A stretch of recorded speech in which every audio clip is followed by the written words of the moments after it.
하나님 말씀 보시겠습니다. 하나님 말씀은 요한복음 11장 7절에서 16절까지 말씀입니다.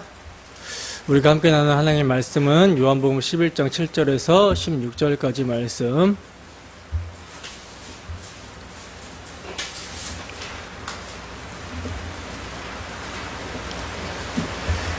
다 찾으셨으면 우리 함께 한 목소리로 합독하도록 하겠습니다. 시작. 그 후에 제자들에게 이르시되 유대로 다시 가자 하시니 제자들이 말하되 랍비여 방금도 유대인들이 돌로 치려 하였는데 또 그리로 가시려 하나이까. 예수께서 대답하시되 낮이 12시간이 아니냐. 사람이 낮에 다니면 이 세상의 빛을 봄으로 실족하지 아니하고 밤에 다니면 빛이 그 사람 안에 없는 고로 실족하느니라. 아멘. 이 시간 잠깐 기도하도록 하겠습니다. 사랑이 많으신 하나님 아버지, 이 시간은 주의 말씀을 듣는 시간입니다. 이 시간 주님께서 우리에게 지혜와 계시의 영을 넘치도록 부어주시사 하나님을 알게 하시고 또 우리의 마음의 눈을 밝히시사 그의 부르심이 무엇이며 소망이 무엇이며 성도 안에서 그의 기업의 영광이 풍성함이 무엇인지 그 힘의 위력으로 역사하심을 따라 믿는 우리에게 베푸신 그 능력이 어떤 것인지 알 수 있도록 인도하여 주시옵소서. 이를 위하여 부족한 사람이 강단에 섰습니다. 저희의 마음과 생각을 주관하여 주셔서 성령에 붙잡힌 바 되게 하시고 성령의 말하게 하심을 따라 복음을 담대하게 선포할 때 전하는 자나 듣는 자나 서로 간에 한 성령 안에서 은혜가 되는 시간이 되게 하시고 그 은혜를 누리는 시간 되게 하시며 하나님께서 행하신 일로 말미암아 감사하고 찬양하며 온전히 주님께만 영광을 돌리는 시간이 될 수 있도록 주께서 함께하여 주시고 붙잡아 주시옵소서. 이 시간 성령께서 회중 가운데 충만함으로 함께해 주실 걸 소원하오며 거룩하신 예수님 이름으로 기도드립니다. 아멘. 낮에 다니며 세상의 빛을 보는가? 낮에 다니며 세상의 빛을 보는가? 라는 제목으로 하나님 말씀 증거하도록 하겠습니다. 여러분 성경을 상고할 때 가장 걸림돌이 되는 것이 뭐냐면 우리의 육적인 자기중심적인 사고가 성경을 볼 때 걸림돌이 됩니다. 성경은 성령의 감동하심을 받은 사람들이 하나님께 받아서 말한 것을 기록한 영적인 책인데 이것을 자꾸 육적인 시각으로 보게 되니까 걸림이 되는 거예요. 이것을 이제 우리가 지난 시간에 나사로의 에피소드의 서론 부분을 통해서 살펴봤었는데 여러분 이 내용을 육적인 자기중심적인 사고로 보게 되면 어떠한 반발이 일어나게 된다라고 말씀을 드렸습니까? 자신이 하나님 앞에서 얼마나 큰 죄인인지를 인식하지 못하고 인지하지 못하고 모르는 상태에서 이 내용을 보게 되면요, 나사로가 병이 든 것이 하나님의 영광이요 하나님의 아들이 이로 말미암아 영광을 받게 하기 위함이라고 하니까 그러면 하나님의 영광 때문에 하나님의 아들이 영광을 받기 위해서 병들지 않아도 될 사람이 병이 든 것인가? 라고 하는 이러한 의구심과 이런 반발이 일어나게 되는 것이죠. 그리고 또 분명 나사로는 예수님께서 사랑하신 자라고 했잖아요. 근데 이것도 육적인 시각에서 보면 어떤 반발이 일어나게 됩니까? 아니 사랑하시는 자가 병이 들었다는 소식을 듣게 되었으면 빨리 가서 고쳐줘야 되는 것이 아닌가? 어떻게 그 소식을 듣고도 이틀이나 더 있을 수가 있지라는 이러한 반발이 일어나게 되는 것이죠. 그러니까 여러분 우리의 육적인 시각은요 하나님의 영광을 생각할 때도 나를 기준으로 해가지고 내가 형통하고 내가 잘되고 그러니까 세상의 판단 기준에서 잘되는 것을 하나님의 영광으로 생각을 한다라는 거예요. 하나님께서 사랑하신다라는 것도 어떻게 생각합니까? 하나님께서 사랑하시는 자를 어떻게 병에 걸리게 하고 망하게 할 수 있는가? 설사 만약 그런 일이 있을지라도 하나님께서 사랑하신다면 병도 낫게 해주시고 망한 사업도 일으켜 주셔야 되는 것이 사랑이시지. 이러면서 이런 부분을 하나님의 사랑으로 생각을 하고 있다는 것이죠. 여러분 삼박자 축복을 주장하는 사람들이 요한 3서에서 영혼이 잘됨 같이 범사에 잘되고 강건하게 되는 것을 어떻게 이해를 합니까? 어떻게 이해를 하고 있죠? 이제 예수님께서 우리를 위해 십자가 지심으로 모든 죄의 저주를 그가 대신 받으셨으니까 이제 우리는 어떻게 살아야 된다? 이제는 우리는 영원히 잘되게 되었으니까 범사에 우리가 하는 모든 일이 잘 되어야 되고 형통해야 되고 축복을 받아야 된다. 그리고 육신도 건강해야 된다. 이렇게 안 되면 예수를 잘못 믿고 있는 거다. 뭐 이렇게 이해를 하는 거죠. 이게 전형적인 육적인 사고로 성경을 해석을 하는 거예요. 여러분, 영원히 잘 된다라는 말은요, 이건 무슨 뜻입니까? 영원히 잘 된다라는 거. 무슨 뜻이에요? 하나님과 단절되어 있었던 관계가 화목이 일어나게 되는 것을 영원히 잘 된다라고 하는 것이죠. 하나님의 통치를 받지 않고 자기 멋대로 자기 마음대로 죄의 삭신 사망으로 달려갔던 사람이 거기서 돌이켜져가지고 하나님의 임재가 임해서 하나님의 통치 안으로 들어오게 된 것을 영원히 잘 됐다라고 하는 거예요. 그렇다면 여러분, 가장 영원히 잘 되신 분이 누구십니까? 누구예요? 예수님이죠. 예수님은 늘 하나님과 동행하면서 하나님과의 관계 가운데 하나님의 통치를 누리며 사셨잖아요.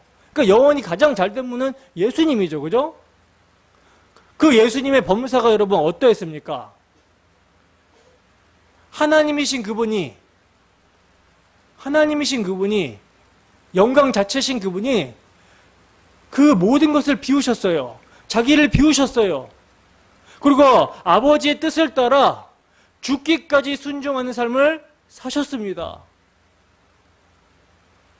예수님은요, 하나님의 영광만을 위해서 그렇게 사셨다는 거예요. 그러면 그 예수님을 믿음으로 말미암아 하나님과의 관계가 화목하게 되어서 하나님의 통치가 임하게 된 자들은 그들의 범사에 어떻게 살아가게 되겠습니까? 자기 중심적인 죄성은 부인당하고 예수 그리스도와 함께 십자가에 못 박혔다 여기고 범사에 하나님의 아들의 형상을 본받는 삶을 살아가게 되는 것이죠. 때문에 그가 처한 상황이 정말 도살장으로 끌려가는 양의 신세라 할지라도 우리 주 예수 그리스도 안에 있는 하나님의 사랑에서 끊어지지 않는 것이 영혼이 잘 되는 것이고 범사가 잘 되는 것이고 강건한 것입니다. 이게 그리스도 안에서 신령한 자가 성경을 보는 관점이에요. 여러분, 하나님의 영광은요, 하나님의 뜻과 하나님의 성품과 하나님의 지혜와 하나님의 능력이 드러나게 되는 거, 하나님의 하나님 되심, 하나님의 속성이 밝히 드러나게 되는 것이 하나님의 영광입니다. 독사 하나님의 영광이에요. 그렇다면 그 하나님의 하나님 되심, 하나님의 영광이 어디서 밝히 드러났습니까? 예수 그리스도의 십자가에서 밝히 드러났어요. 빌립보서 2장 5절에서 11절 말씀입니다. 빌립보서 2장 5절에서 11절 말씀 함께 읽습니다. 시작.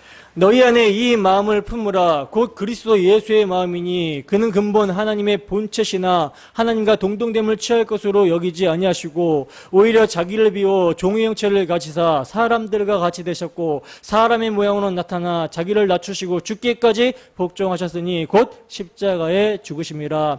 이러므로 하나님이 그를 지극히 높여 모든 이름 위에 뛰어난 이름을 주사 하늘에 있는 자들과 땅에 있는 자들과 땅 아래에 있는 자들로 모든 무릎을 예수의 이름에 꿇게 하시고 모든 입으로 예수 그리스도를 주라 시인하여 하나님 아버지께 영광을 돌리게 하셨느니라. 아멘. 보세요, 여러분. 예수님께서는요, 성자 하나님이십니다. 하나님과 하나이신 삼위일체의 제2위격 하나님이세요. 하나님의 본체십니다. 근데 그분이 아버지의 뜻에 순종하여 우리와 같은 정말 더럽고 추악한 죄인을 구원하시고자 자기를 비우시고 종의 형체를 가지사 우리와 같은 모습, 사람이 되셨습니다. 성자 하나님이신 예수 그리스도는요, 우리와 같은 사람으로 성육신 하셨을 뿐만 아니라 자기를 낮추시고 아버지의 뜻에 죽기까지 복종하셨다는 거예요. 그러므로 이로써 아버지가 어떤 분이신지 그 아버지의 영광을 나타내셨다라는 거죠.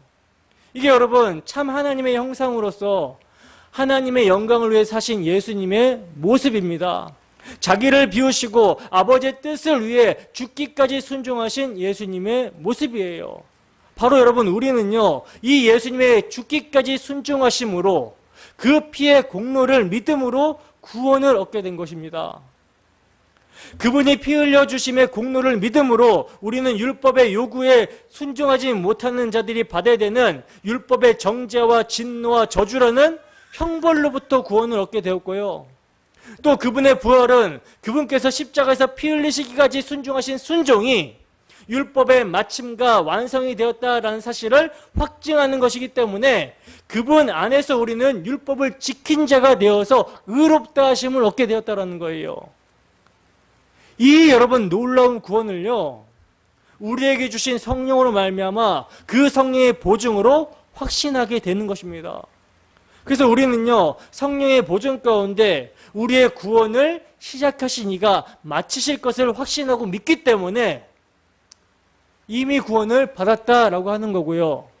그 믿음으로 그리스도 안에서 우리의 옛사람, 정과 의욕, 탐심은 그리스도와 함께 십자가에 못 박혔다라고 여기고, 죄가 드러날 때마다, 죄가 폭로될 때마다 우리의 정과 의욕, 탐심은 십자가에 못 박혔습니다 라고 여기고, 자기를 부인하며 그리스도와 함께 산 새로운 피조물로서 하나님에 대해서 사는 거예요.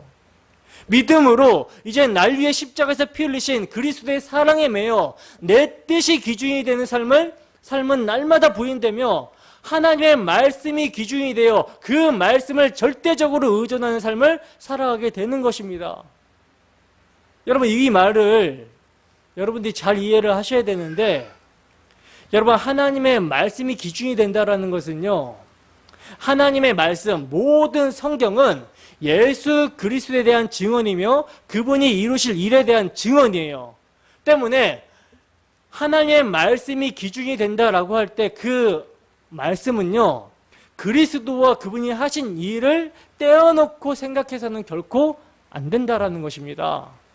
예를 들어서 십계명의 말씀을 우리에게 적용할 때도요, 그 말씀이 우리에게 기준이 된다라고 할 때 무작정 그 말씀을 지키는 것이 아니라 그 말씀을 통해 1차적으로는 그 말씀을 온전히 지키지 못하는 우리의 모습, 우리의 죄된 성향을 발견해야 되는 것이고, 이것을 그리스도께서 십자가로 이루셨다라는 것을 근거로 우리에게 적용을 해야 돼요. 신약의 모든 겉면의 말씀들도 마찬가지입니다. 그 겉면의 말씀을 듣고 마음이 찔려야 되고, 그 찔림을 통해서 정말 우리의 죄인됨, 처음자를 깨닫고 이런 우리를 위해서 예수 그리스도께서 어떤 희생을 치르셨는지 그 희생을 생각하는 가운데 그 말씀이 겉면이 되어야 되고 적용이 되어야 된다는 거예요. 여러분, 그리스도께서 십자가로 이루신 은혜에 근거하지 않으면요, 우리는 다시 율법으로 돌아가서 무거운 짐을 지게 됩니다. 무거운 짐을 지게 돼요.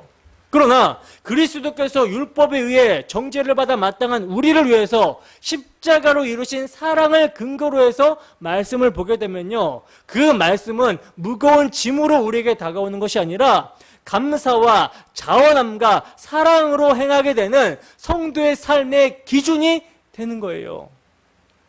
그래서 여러분, 늘 더 주님을 기쁘시게 해드리지 못한다라는 아쉬움으로 주님 앞에 나아가게 되며, 이렇게 온전하지 못한 우리를 그리스도 안에서 온전하게 보시고 받아주시는 아버지께 감사함으로 나아가게 된다는 것입니다. 이게 여러분 믿음으로 하나님께 영광을 돌리는 성도의 삶이에요. 여러분들은 믿음으로 하나님의 모든 약속은 그리스도 안에서 예가 된다는 것에 아멘하여 하나님께 영광을 돌리고 있습니까? 여러분, 그리스도 안이, 이 말이 정말 너무나도 중요한 단어예요. 그리스도 안. 그리스도 아닙니다. 그리스도 밖에서는 하나님께 나아갈 수 있다거나 하나님께 영광을 돌릴 수 있다거나 할 수 있는 방법이 없어요. 그리스도 아닙니다. 그리스도 안에서만 죄에 대해서 죽을 수 있고, 그리스도 안에서만 하나님에 대해서 산자로 살아갈 수가 있어요. 여러분, 예수님은요, 당신이 사랑하시는 자들의 죄로 인한 증상들을 고치시기 위해서 오신 분이 아니라 그 죄 자체를 해결하러 오신 분입니다. 그래서 당신이 사랑하시는 나사로가 병에 걸렸다라는 소식을 듣고도요, 그가 죽을 때까지 이틀을 기다리신 거예요. 그리고 그를 죽은 자 가운데서 일으키심을 통해서 당신께서 사랑하시는 자들에게 생명을 주러 오신 생명 자체가 당신이심을 계시하심으로 하나님의 영광을 나타내신 거라는 거죠. 마찬가지로 예수님께서 사랑하시는 우리도요, 우리의 모든 삶이 예수 그리스도로 말미암아 하나님께 영광을 돌리는 삶이 되기 위해서 우리의 육적 자아가 어떻게 돼야 돼요? 죽어야 합니다. 그래서 그리스도 안에서 우리는요, 성령의 인도하심 가운데, 하나님의 섭리 가운데 우리의 정겨, 육, 탐심, 세상 자랑, 세상 사랑이 죽고 부인되는 자리로 이끌려가게 되는 것이고, 그 부인되는 자리에서 오직 예수님만이 생명이라는 사실을 붙들게 되며 그 생명으로 하나님에 대해서 살게 되는 것입니다. 이게 하나님께 영광이 되는 거예요. 그러므로 여러분, 이 시간도 말씀을 사용하시는 주 성령의 역사하심이 우리 가운데 넘치기를 소원합니다. 그래야 말씀을 통해 우리 주 예수 그리스도의 십자가가 우리의 눈앞에 밝게 보여지게 되고, 우리를 죽음에서 일으키시기 위해 자기 목숨을 버리신 예수 그리스도를 생명으로 단단하게 붙잡는 시간이 되기를 주님의 이름으로 축원합니다. 본문 7절 보겠습니다. 함께 했습니다. 시작. 그 후에 제자들에게 이르시되 유대로 다시 가자 하시니. 아멘. 자, 보시면 그 후에라는 말로 오늘 본문은 시작이 되고 있어요. 그 후에. 여러분, 그 후에는 지금 언제를 이야기하는 것입니까? 여러분, 지금 7절 말씀은 6절 말씀과 연결이 되어서 그 후에라고 하는 거니까, 예수님께서 나사로가 병들었다라는 소식을 들으시고 그 계시던 곳에 이틀을 더 유하신 후, 그 후에를 이야기하고 있는 것이죠. 그 후에 예수님께서 제자들에게 이르시는 거예요. 뭐라고 이르십니까? 유대로 다시 가자라고 말씀하십니다. 여러분, 우리는요, 지금 예수님께서 제자들에게 하신 말씀, 유대로 다시 가자라고 하신 말씀에 주목을 해봐야 됩니다. 11장 전체를 읽어오신 분들은 아시겠지만 지금 예수님은요, 나사로를 살리시기 위해 지금 베다니로 가실 것을 결심하시고 제자들에게 말씀하시는 거거든요. 근데 예수님께서 제자들에게 유대로 다시 가자라고 하시는 말씀은요, 문맥과 전혀 맞지 않게 보이죠. 이게 문맥과 자연스럽게 연결이 되려면 예수님께서 제자들에게 나사로를 돕기 위해서 우리가 가자라고 한다든지, 아니면 우리가 베다니로 가자라고 말씀하시는 것이 더 나을 것 같아 보여요. 근데 예수님은 제자들에게 유대로 다시 가자라고 말씀하고 있다는 것이죠. 이건 여러분, 예수님께서 나사로를 살리시러 가실 때 그 지역에서 제자들을 기다리고 있는 것이 무엇인지를 상기시키고 있는 말씀입니다. 그러니까 주님은요, 일부러 제자들을 기다리고 있는 것이 무엇임을 상기시키고 있다는 거예요. 그것이 뭐겠습니까? 그것은요, 바로 예수님의 원수들이 사는 유대라는 곳이죠. 예수님이 돌에 맞아 죽을 뻔한 그곳이 유대입니다. 근데 주님은 제자들에게 그 유대로 다시 가자라고 말씀하시고 있는 거예요. 여러분, 왜 주님은 나사로를 살리시려고 베다니에 가시면서 제자들에게 유대로 다시 가자라는 표현을 하고 있는 것일까요? 이것은 여러분, 주님께서 제자들을 시험하시는 표현이에요. 요한복음 10장 39절을 보시면 유대에 있는 종교 지도자들, 즉 주님의 원수들이 다시 예수를 잡고자 하였더라라고 말씀을 하고 있거든요. 여러분, 그리스도의 대적들은요, 우리가 다른 여러 곳에서 봤듯이 그리스도를 돌로 쳐 죽이려고 여러 번 시도를 했습니다. 근데 특별히 예루살렘에서 그리스도를 대적하는 세력들은요, 극히 광포하였어요. 불과 몇 주 전에 일어났던 일들은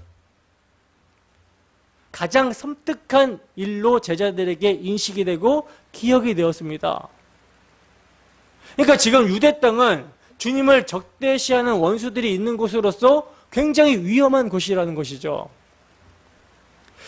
근데 그런데도 예수님이 제자들에게 유대로 다시 가자라고 하시는 것은요, 이건 목자 되시는 예수님의 부르심을 따르는 길은 순조롭고 평탄한 길을 원하는 육체는 언제나 회피하려고 하는 그런 길임을 말씀하시고자 하시는 것입니다. 그러니까 그럼에도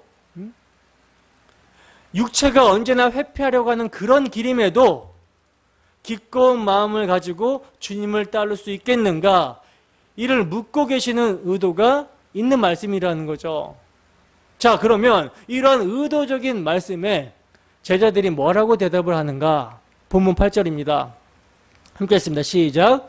제자들이 말하되 랍비여, 방금도 유대인들이 돌로 치려고 하였는데 또 그리로 가시려 하나이까? 아멘. 보시면 지금 다시 유대로 가자라고 하는 예수님의 말씀에 제자들이 어떠한 반응을 보입니까? 굉장히 당혹스러워하는 모습을 보이고 있어요. 제자들은요, 주님께서 다시 유대로 가자라는 말에 당혹스러워하면서 뭐라고 말을 하고 있습니까? 선생님, 유대에서 유대인들에게 돌에 맞아 죽을 뻔한 것이 얼마 되지도 않았는데 왜 또 그리로 가려고 하시는 것입니까? 하면서 다시 유대로 가자고 하시는 예수님의 말씀을 이해하지를 못했어요. 아니, 가면 뻔하게 돌에 맞아 죽을 수도 있는데 왜 굳이 글로 가려고 하시는가? 사실 우리가 예수님의 제자의 입장이라고 해도 이거 이해가 잘 안 되는 말씀인 것이죠. 그러나 여러분, 우리는 여기서 중요한 교훈을 받게 되는데, 어떤 교훈을 받게 되냐면, 우리의 주가 되시며 선생이신 예수님은요, 우리 자신보다도 우리가 걸어가야 될 가장 좋은 길을 훨씬 더 무한히 잘 알고 있다라는 사실이에요. 비록 그분의 인도하심이 우리에게 당혹스럽고 이유를 알 수 없는 것, 그의 목적과 뜻을 전혀 이해할 수 없는 곳으로 인도하신다 할지라도 그분의 인도하심은 최고의 선이라는 것입니다. 믿으십니까? 그래서 여러분, 예수님은요, 유대로 다시 가자라는 말에 두려워하며 당혹스러워하는 제자들에게 이렇게 말씀하시고 있는 거예요. 본문 9절에서 10절 말씀입니다. 함께 했습니다. 시작. 예수께서 대답하시되 낮이 12시가 아니냐, 사람이 낮에 다니면 이 세상의 빛을 보므로 실족하지 아니하고 밤에 다니면 빛이 그 사람 안에 없는 거로 실족하느니라. 아멘. 자, 보시면 제자들의 겁과 불신에 대해서 주님께서는요, 낮과 밤의 대조를 통해서 교훈을 하시고 계세요. 여기서 여러분, 낮은요, 빛이신 주님이 계실 때를 말하는 거고요. 밤은요, 빛이신 주님이 계시지 않을 때, 주님의 부재를 말하는 거예요. 사실 이 부분은 제자들에게 굉장한 위로의 말씀이 되는 것입니다. 여러분, 제자들은 유대로 다시 가자는 예수님의 말씀에 너무나 두려워하면서, 선생님, 방금도 유대인들이 돌로 치려고 했는데 왜 또 걸로 가시려고 하시는 것입니까? 거기 가면 진짜 죽을지도 모릅니다. 이렇게 당혹스러워했잖아요. 이때 주님께서는 그러한 제자들에게 이 말씀으로 안심해라 하시는 거예요. 안심해라.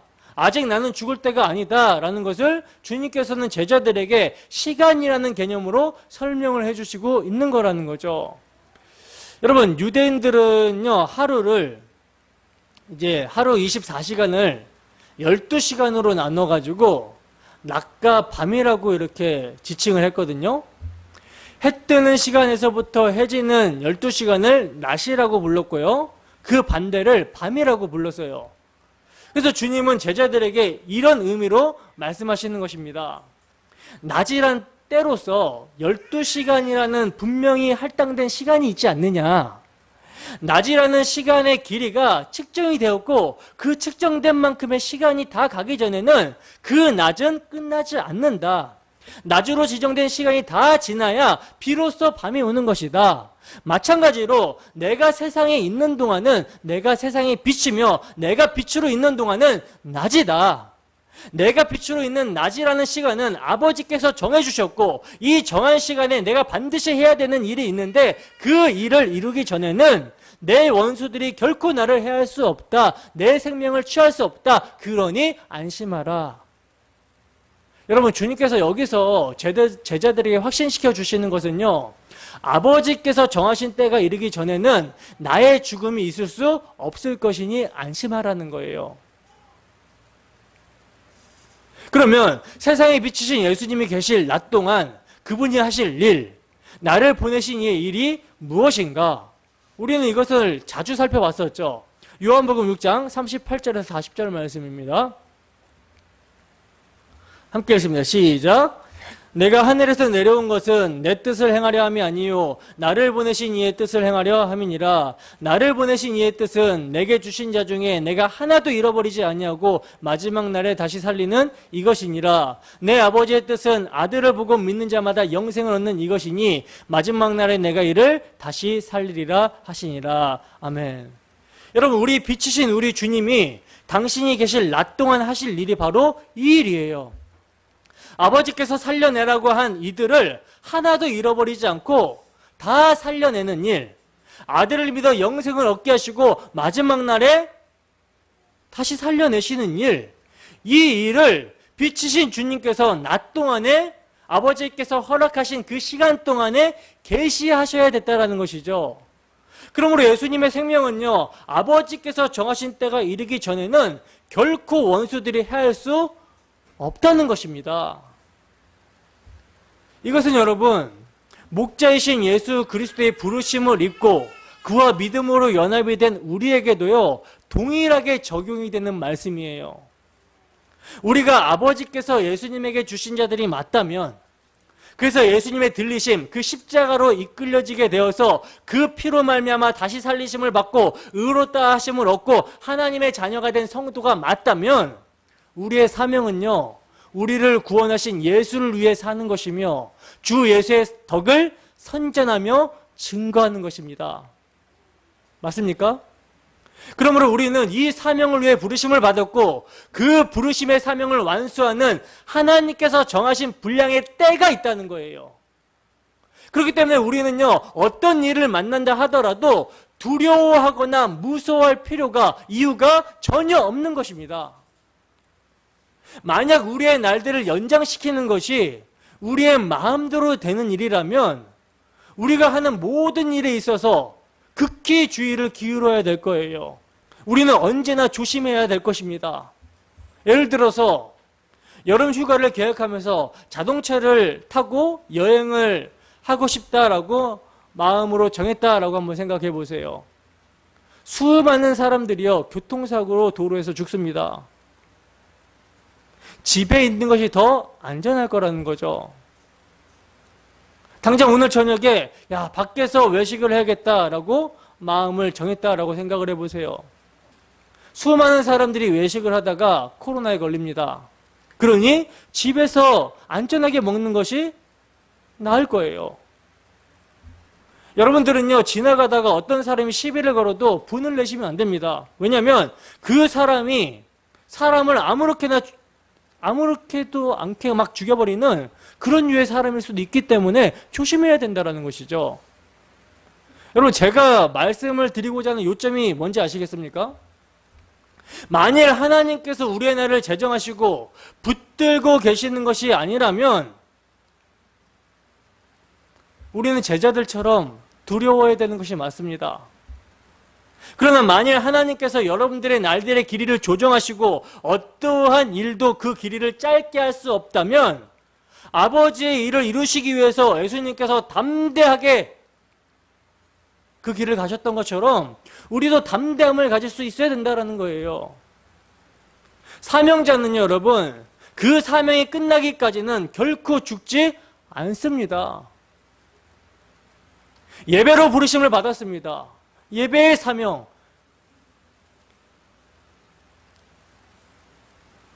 하나님께서는 우리의 기도를 사용하신다고 하십니다. 기도의 사명. 하나님께서는 우리의 입을 사용하셔서 복음을 증거하게 하셨습니다. 복음을 전하는 사명. 하나님께서는요, 서로 사랑함으로 너희가 나의 제자인 것을 밝히 드러내라고 하셨습니다. 사랑해야 되는 사명. 이런 여러분 사명들을 주셨다는 거예요. 그렇기 때문에 그 사명을 이루는 일에 있어서 여러분 하나님의 정하신 때가 이르지 않으면요 결코 우리가 죽거나 다치거나 어떤 일을 당하거나 하지 않는다라는 것입니다.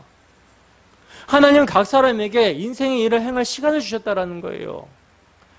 그리고 그 어떤 재난도 사고도 질병도 그 시간을 단축시킬 수가 없다라는 것입니다. 어느 누가 해를 1시간 일찍 지게 할 수 있겠습니까? 아무도 자신의 수명을 단 1시간이라도 단축시킬 수 없어요. 이 점에 우리가 확고해야 됩니다. 그래야 담대할 수가 있어요. 그래야 우리가 예배하는 사명을 위해서 이 자리에 코로나를 무서워하지 않고 올 수 있으며 정부의 어떠한 외압과 압력에도 불구하고 모일 수 있어요. 안 그러면 무섭죠. 그리고 계속해서 주님은 사람이 낮에 다니면 이 세상의 빛을 봄으로 실족하지 아니한다라고 말씀하시는데 이 말씀은요 하나님과 동행하는 자는 타락할 수 없다라는 뜻이에요. 낮에 다닌다라는 것은요 빛이신 예수님과 함께 한다라는 뜻이며 그분과 친교하는 가운데 다닌다라는 뜻이고 그의 뜻에 순종하는 가운데 다닌다라는 뜻이거든요. 그러므로 이러한 자는 뭐 할 수 없다? 실족할 수 없다라는 것입니다. 즉 넘어질 수 없다는 거예요.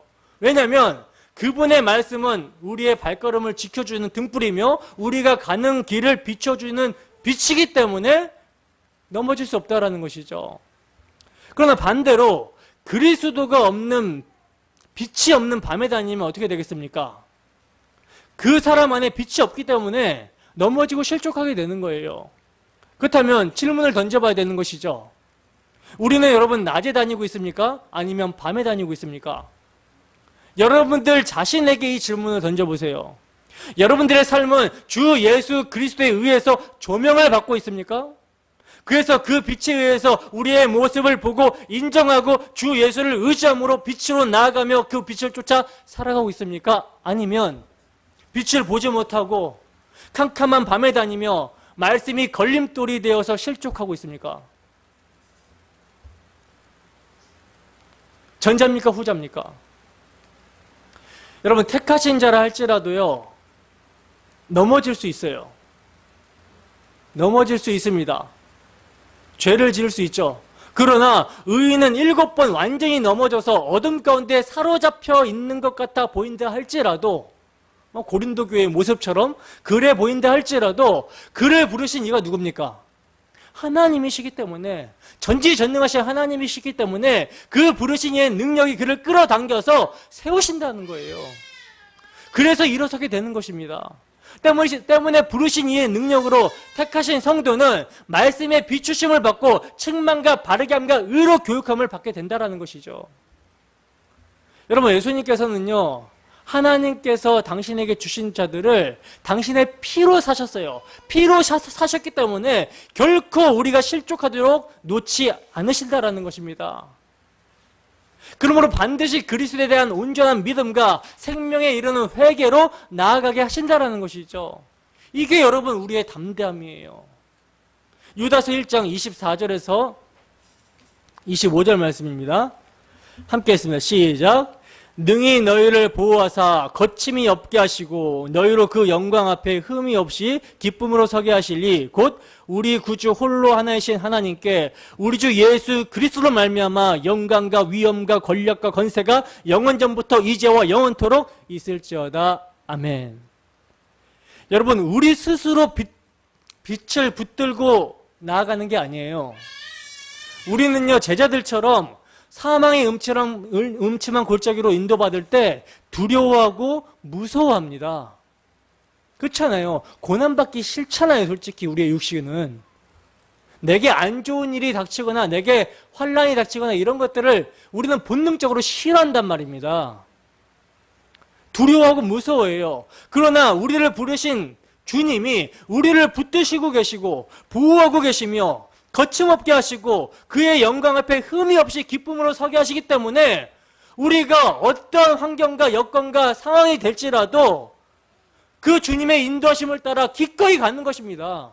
설령 넘어져도 주님께서 일으켜 주신다는 확신이 있기 때문에, 그 무엇에서도 주의 사랑에서 우리가 끊어지지 않는다는 확신이 있기 때문에 다시 일어서서 빛이신 주님께서 보이신 생명의 길을 걷는 거예요. 가게 되는 것입니다. 여러분, 우리는 빛이신 주님께서 보이신 생명의 길을 바라보고 있습니까? 그 길을 따라 살아가고 있습니까? 우리의 목자 되시는 예수님은요, 언제나 하나님의 뜻을 따라 하나님의 영광을 위해서 일하셨습니다. 그러니 마땅히 그가 부르신 양인 우리도 그분의 길을 따라 가야 되는 것이 마땅한 것이죠. 여러분, 예수님께서 유대인들이 돌로 치려고 했을 때 피하신 이유도요, 돌에 맞아 죽으실 것을 두려워해서 피한 것이 아니에요. 하나님의 정하신 시간이 되지 않으셨기 때문에 피하신 것입니다. 우리가 전에 살펴봤던 것처럼 예수님은 선한 목자시며 양들을 위해서 목숨을 버리시는 분입니다. 예수님의 목숨을 누군가가 빼앗는 것이 아니라 스스로 버리시는 거예요. 주님은요, 버릴 건세도 있으시고 다시 얻을 건세도 있으십니다. 그리고 이 계명은 아버지께서 주신 거, 아버지께 받은 거라고 이야기를 하고 있어요. 그렇다면 당신의 죽으심으로 양들을 구원하시기 위해 오신 분이 죽으실 것을 두려워서 피하신다라는 것은 말이 안 되는 것이죠. 예수님께서 어딘가를 가시지 않고 하는 목적과 이유는요, 철저히 아버지의 뜻을 따라 아버지의 영광이 나타내지는, 아버지의 영광이 나타내지는 그것이 목적이며 이유였어요. 그리고 이제 나사로를 위해서 다시 유대 땅으로 들어가시고자 하시는 것도요, 하나님 아버지의 영광을 나타내시는 것을 목적으로 들어가시고자 하시는 것입니다. 나사로를 다시 살리심을 통해서 예수님의 생명의 근원이신 하나님과 단절이 되어 죄화물로 죽었는 자들의 죽음을 가져가시고 그들에게 부활과 생명이 되심을 계시하시고자 하시는 거예요. 이것이 바로 하나님의 영광이라는 것이죠. 여러분, 그 주님이 우리를 위해 목숨을 버리신 우리의 목자가 되시는 분이시고 진리의 빛을 비춰주심으로 당신이 가는 길로 우리를 인도하시는 분이시며 계속해서 우리에게 빛을 비춰주고 계십니다. 때문에 우리가 빛을 따라 낮에 다닐 수 있는 거예요. 그리고 그 낮 동안 그리스도를 증거하기 위해 부르신 우리의 사명을 감당하기 전까지는요, 원수의 권능도 우리를 어떻게 할 수 없으며 또한 어떠한 장애물도 우리를 실족시킬 수 없다라는 거죠. 원수가 없다는 것이 아니라, 장애물이 없다는 것이 아니라 빛이신 주님으로 말미암아 우리를 사랑하시는 이로 말미암아 이것을 넉넉히 이긴다라는 말입니다. 빌립보서 1장 27절에서 29절 말씀입니다. 함께 읽습니다. 시작. 오직 너희는 그리스도의 복음에 합당하게 생활하라. 이는 내가 너희에게 가보나 떠나 있으나 너희가 한 마음으로 서서 한 뜻으로 복음의 신앙을 위하여 협력하는 것과 무슨 일에든지 대적하는 자들 때문에 두려워하지 아니하는 이 일을 듣고자 함이라. 이것이 그들에게는 멸망의 증거요 너희에게는 구원의 증거니 이는 하나님께로부터 난 것이라. 그리스도를 위하여 너희에게 은혜를 주신 것은 다만 그를 믿을 뿐만 아니라 또한 그를 위하여 고난도 받게 하려 하심이라. 아멘. 여러분, 빛이신 그리스도를 따라 자기를 부인하며 십자가의 길을 가게 될 때 우리가 대적자들을 두려워하지 않고 고난이라는 장애물도 무서워하지 않을 수 있는 것은요, 복음이 복음될 때입니다. 복음이 복음될 때 되어지는 거예요. 멸망받아 마땅한 죄인을 십자가에 죽기까지 사랑하신 그 주님이 누구신지를 알고 그 주님과 믿음으로 동행하는 삶이 낮의 삶이고 복음에 합당하게 생활하는 삶인 것입니다. 그러니 여러분, 복음을 모르면, 복음을 알아야 될 만큼 알지 못하면 어디에 서 있을 수 없어요. 은혜에 서 있을 수 없고, 복음에 합당하게 생활하는 낮 동안의 빛의 삶을요 살아갈 수가 없다라는 것이죠. 여러분 이 시간 정말 주 성령의 역사로 우리에게 복음이 복음되기를 소원합니다. 복음이 복음되어야 돼요. 복음이 정말 기쁜 소식이 되어서 우리의 마음 가운데 벅찬 감동으로 주님의 사랑이 정말 우리 마음 가운데 새겨져야 됩니다. 그래서 그리스도의 사랑이 우리를 끌어당겨야 돼요. 강건해야 돼요.